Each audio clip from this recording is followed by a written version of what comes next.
With us this morning we have Shri Parameshwarappa, who is a person in the farming community, coming from the rural areas, yet has developed a beautiful resort called Guhantara, and he is here this morning with us to discuss on issues related to farming. You come from a farming family.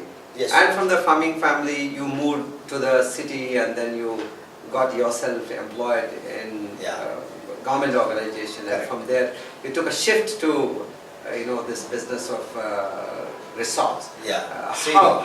How did it happen? Yeah, basically I was into the service, government service. Now out of passion I moved a bit towards farming. In between I came to this holiday industry as some general manager, later updated as promoted as CEO now. Yeah. Beside that, I am doing agriculture, and it is most passion for me. Yeah. So that is the reason I jumped into the industry, and I floated a company also, other organics like that. But due to some restrictions in Karnataka, it is very difficult to move into the corporate scale, because any property they cannot convert it to a public limited company or a corporate companies. Say some principles they have kept the government of Karnataka. That reforms, land reform act in 1956 it seems. But one thing definitely that we can win the agriculture, that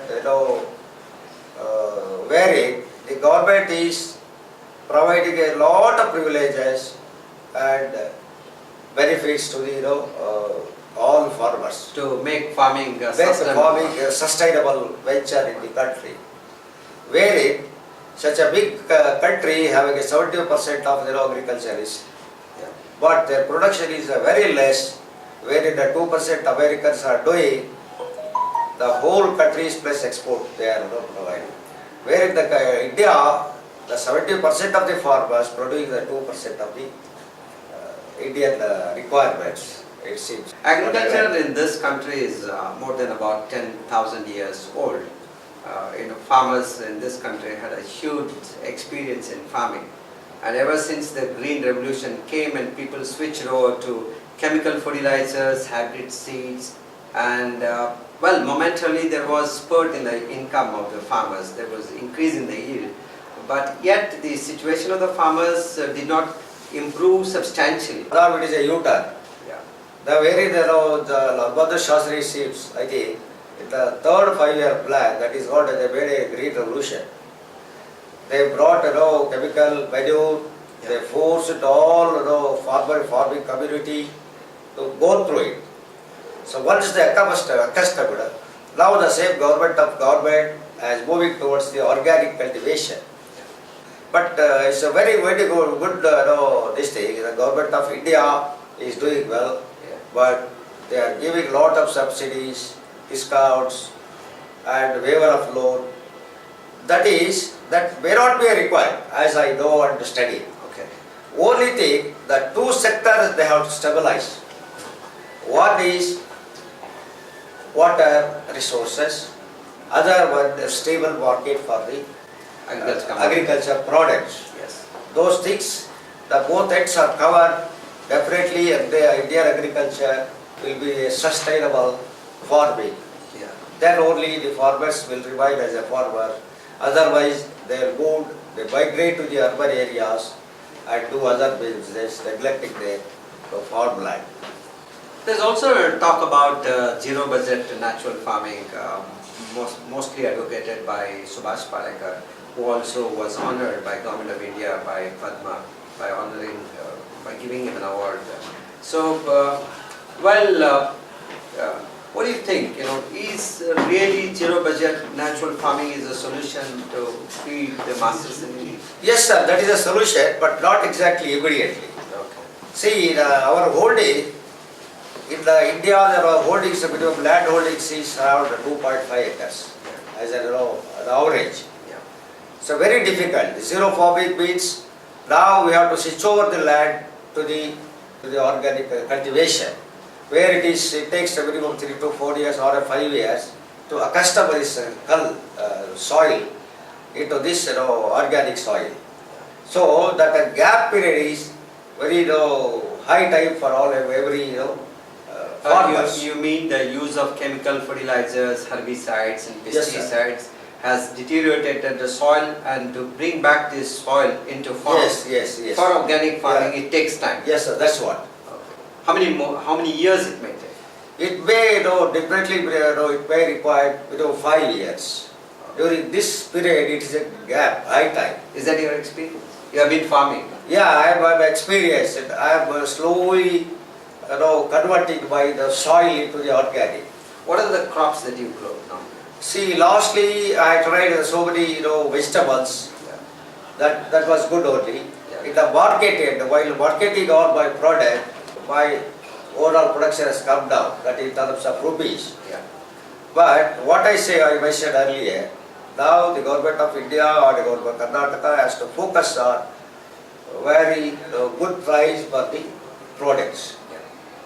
So the marketing is all about, and the pricing and marketing Yes, are the two yes, issues which the government should Yeah. give more emphasis Correct. on. No, that is the second factor. Yeah. First factor, what I told, the government of India or Karnataka need not give any subsidy or waiver of loan, not required at all. Rather than the government, both the central government, state government, should focus on water resources. Okay. Water There is are the- plenty of rivers close to the sea. Yeah. See, that they can do the watershed programs or mini dams or check dams and recharging of Bore wells. borewells and tanks, rural tanks. Tanks. If they do all these things and connecting is a big rivers like Kaveri and Ganga, that would be a boon to the farmer. They can beat our farmers in India, they can beat even American farmers or Israeli farmers. There's been also a talk that the soils of India are having less organic cover, less than 2%, which is making a very serious issue. So, in the olden days we used to have a lot of cattle in our villages, and those Yes, sir. cattle we don't see anymore. So we have more exotic cattle who find it very, very difficult to acclimatize themselves with the local conditions. So the doctors have to really keep on giving more and more antibiotics to these exotic cows, and Yeah. therefore the milk produced from such cows which we drink, I'm told, is leading us to various diseases like autism, diabetes, type 2 diabetes and things like that. And on the other hand, the local cows, which are very hardy, sturdy and very useful for Indian farming, their milk very rich in nutrients.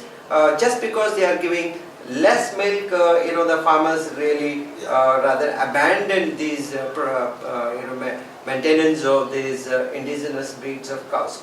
What do you say about this? A very interesting point. For me especially, I tried exotic cows like SM, Jersey, all those things.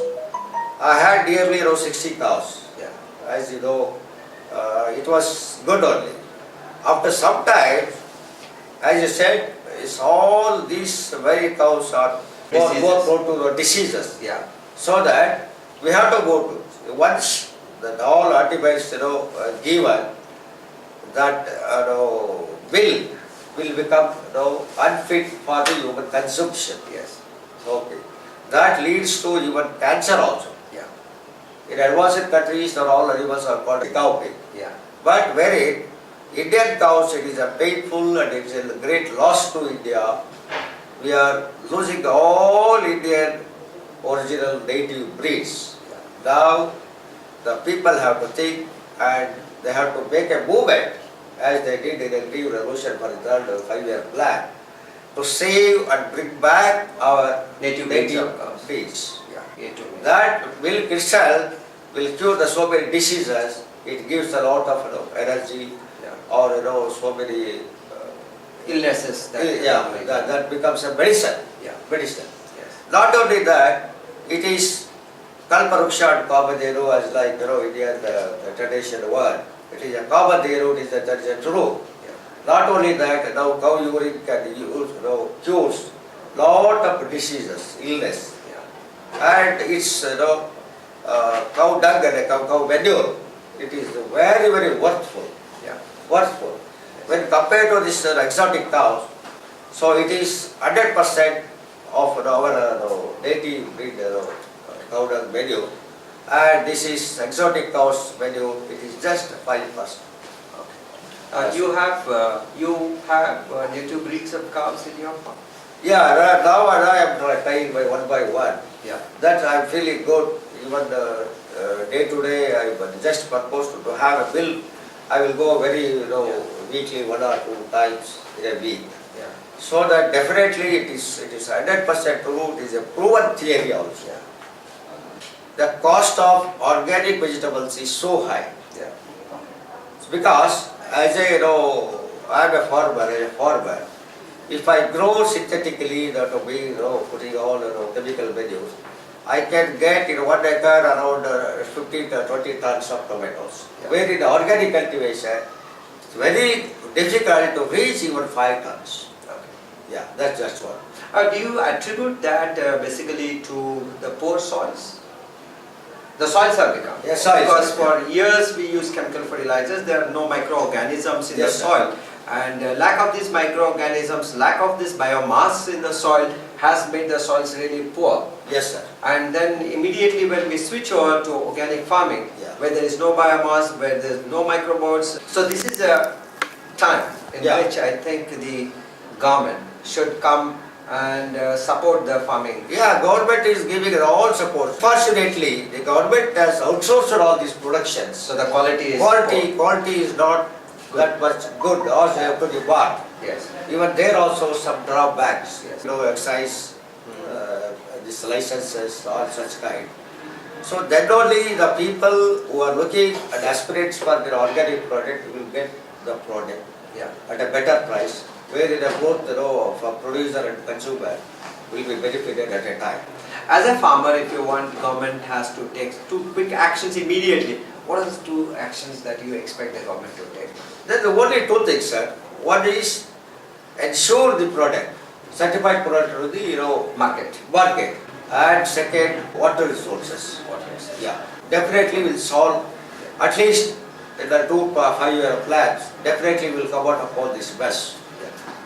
Thank you so much, sir, from Nandana Organics. You have been doing such a great job, and also I'm sure, since you're also CEO of Guhantara, where Yeah. lots of people keep visiting you, I think when you showcase all organically grown products, there will be really more awareness created among customers, and also Yes, sir. you will be helping the farmers to market their produce and then able to link different Yeah, correct. stakeholders. Yeah. Thank you so much. Thank you so much.